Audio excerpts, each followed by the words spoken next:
Hello, everyone. Welcome to episode 11 of 10 Minutes of Wisdom. Today, I was very lucky to have Dean Kastelik with us. So, the topic that we have picked up today, which I've thought Dean would be a perfect candidate for because he has been CISO and in leading cyber positions for at least decade and a half and overall 20 years of experience in cyber. uh, and he has been a leader in he for big four professional services company. Has been a cyber leader for environmental science companies and so on and so forth, even manufacturing. So all these companies might have one thing in common, like how to talk cyber to the board of directors in their language that they understand. So I was looking for a mentor who can talk to us about his personal experience and what cyber enthusiasts like me can learn from that. So thanks a lot, Dean, to give your important time for this session. Yeah. So my first question, when you talk to board of directors or when you're presenting your proposals or when you're presenting your ideas, what are the core challenges that you have personally seen in your career, and what how you have overcome? Any personal stories on that? Sure. Okay, so when you're presenting to a board, they sit on a lot of boards, right? They sit on a lot of meetings, and they're very good at absorbing information really quickly, deciphering it, distilling into what it means to them. So it's important that you go into these discussions with clear points, things distilled, so they can consume it really quickly. So they don't have much time. And usually, as the size eight, your window might only be 10 or 20 minutes to Hmm. present. And you're, going in and you want support for a program, you want budget funding and so forth. So they're going to, try to disseminate what you're presenting pretty quickly. And Hmm. they apps are doing that. And I'll get annoyed if there's much vagueness in what you're conveying to, right? So it's the big challenge is what you're presenting is typically it's a technical problem, right? Yeah. People talk about it's a business problem, it's a geo, yeah, it is all of those things as well. But ultimately, you're going to go in there and say this is the state of security at the moment. These are our risks and these are our exposures and vulnerabilities. And to fix, we need to invest in Hmm. these technologies or these areas. And so it's a little bit of a technical discussion. They're not technical people. Hmm. So they want to cut to the chase of what exactly is the problem. Why is it a problem? What does it matter to them? What exactly are you going to fix? So it's finding that balance between not being too technical, but not Hmm. being too vague, too high level, because then they can't see the value in it. They can't see what you're talking about. So that's the challenge, finding that sweet point.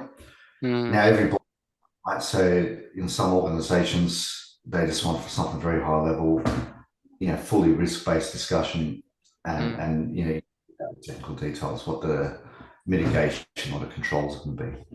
Hmm. Some are more, right? They actually want to go into the details and unpack the investment you're going to make in multi-factor authentication, for example, right? So Hmm. that the model.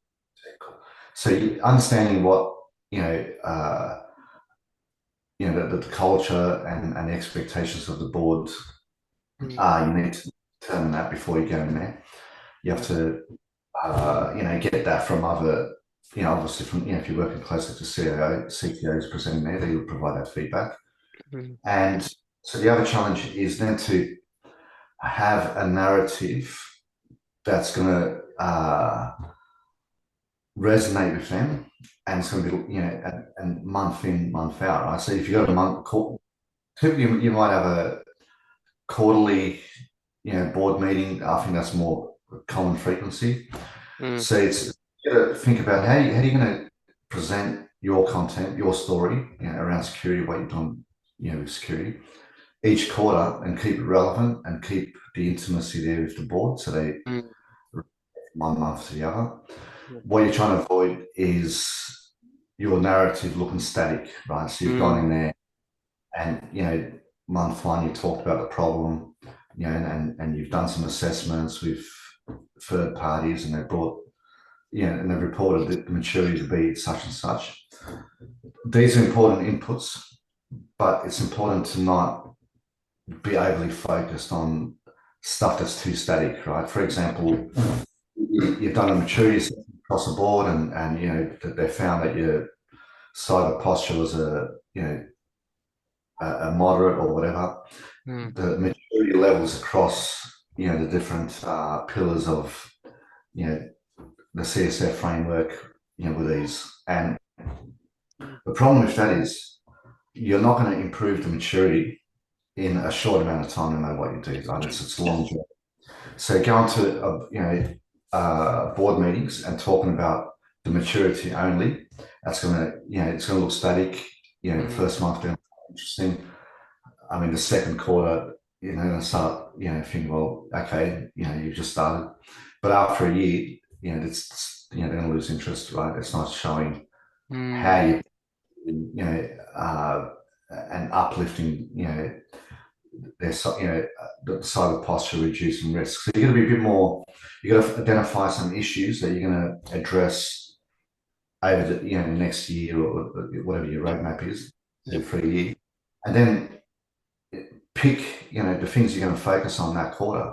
For Mm, example, exposure. There's identity access is a bit loose. The risk of that is this, and these are the actions you're going to take to address that. In this quarter and on the roadmap. And then you come back and you say, look, we did address it. We had some stumbling blocks, some things we had to overcome. We probably need more time, mm, but yes, by addressing and talking about a key issue, you can talk to that more directly and then you can show progress, yep, and you can have a discussion about it. Whereas you're talking more, generalized maturity mm, ratings, these are static, right? And they're going yep, to, 2 years down the track, you're still going to be a 1.5 or a yep, 2.5. yep. Might even go backwards because you've got a different assessor that comes in and has a different formula, and you haven't grown at all, right? So that's not the message you want to convey. Okay. So if I had to summarize, one first point I think that you clearly made is be clear. Don't give vague picture. So first, what you're achieving, what do you need to do that achievement, that need to be very clear. These are very smart people, so no need to be vague and everything. Second is when you're presenting, there should, along with the long-term goal that you're chasing, there should also be short-term milestones that you are targeting or you have achieved already, so that they are with you in that journey, and they feel, and that's where they feel that the progress is made. One of the other things that the CISOs I think face is sometimes the question, because these are business people or these are non-tech folks, they could just simply ask, are we secure? And try to expect a binary answer. So how do you tackle such scenarios? Like, if you get asked Yeah, about, are we secure? that's a key question to actually ask, right? So that's the common: are we secure? How bad is it? And I think you've got to. This is a difficult and potentially awkward conversation because you're usually having this conversation alongside your peer CIO, CTO, whatever their title may be.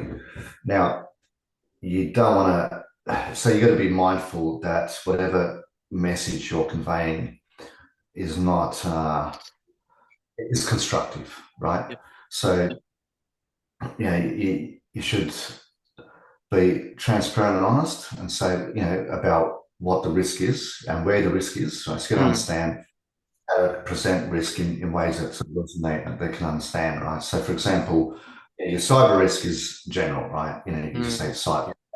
But what does it mean? You got to unpack it a little bit further, right?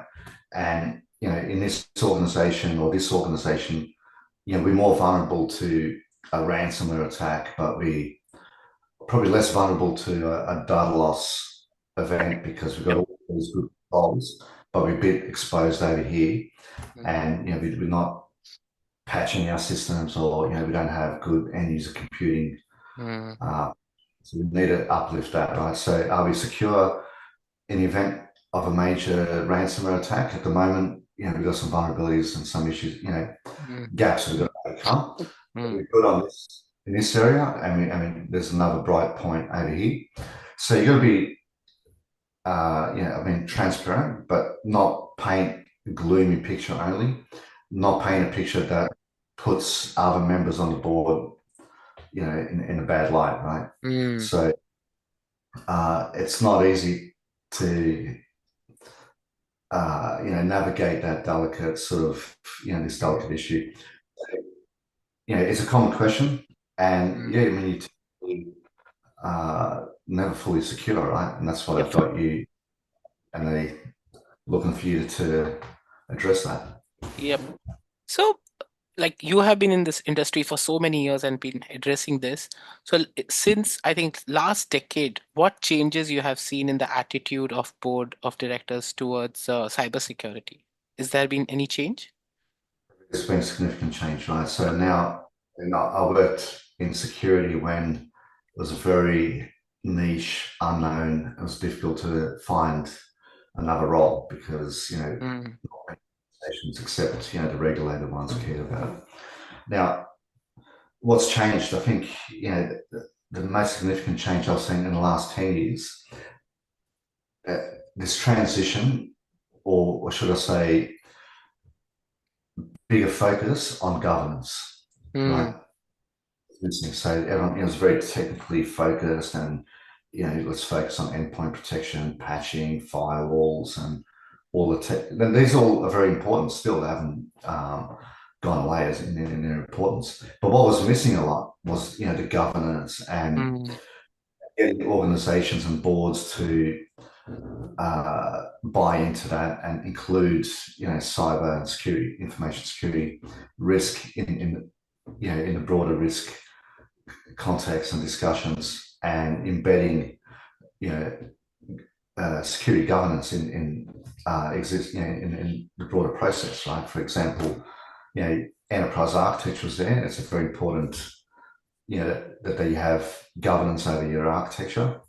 mm, uh it was missing, right? And then security at 10 years ago, we struggled to get people to, or the organization to include security, take mm, it seriously, and that's changed, right? So I think over 10 years now, we do have security does have a seat, in the risk forums, in the architecture forums, in the PMO. There's gates where we do mm, security assessments and so forth, right? So I think that's been a big change, and that's come a lot from external pressure, with mm. regulatory bodies, demanding, that we include security and greater And emphasis on assurance compliance. of it as well. Yeah.